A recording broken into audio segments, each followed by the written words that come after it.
Hello mga pre. For this video, therapy muna tayo. Let's go mga pre. Yan na po, nakaupo na po kami dyan sa may upuan. Sa puwitan namin, mayroong parang unan na nakakabit doon sa machine. Yan yung wire mga pre.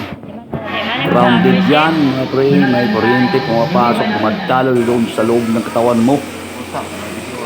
Hindi ko alam kung anong term ang tawag dyan. Static daw, ano ba? Kung ano ba? Tayo na po umusga kung anong tawag doon sa mga may alam. Yan yung machine mga pre. Yan po, nakasit yan sa 30 minutes. Hindi naman siya sauna na mainit, katulad ng sauna. Hindi. Parang ano lang, wala lang. Pag nakaupo ka, pero pag gawakan ka ng ibang tao, yan, nag-ground kayong dalawa. Kurintihan kayong dalawa pagka hinawakan ka ng ibang tao dyan, mga pre. Yan, nakaupo kaming lahat dyan na parang papunta ng Siargao. Nakahilera, yan o. Tapos, yan yung si ma'am ng Izumi.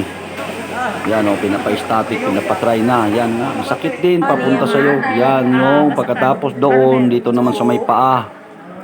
Parang yung paa mo, binabibrate yan, may vibration na maramdaman mo na parang kang hinihilot hanggang tuhod kung hanggang saan ang gusto mo. Depende yan sa number dyan na nakalagay mga pre. Siya lang po. Thank you very much for watching.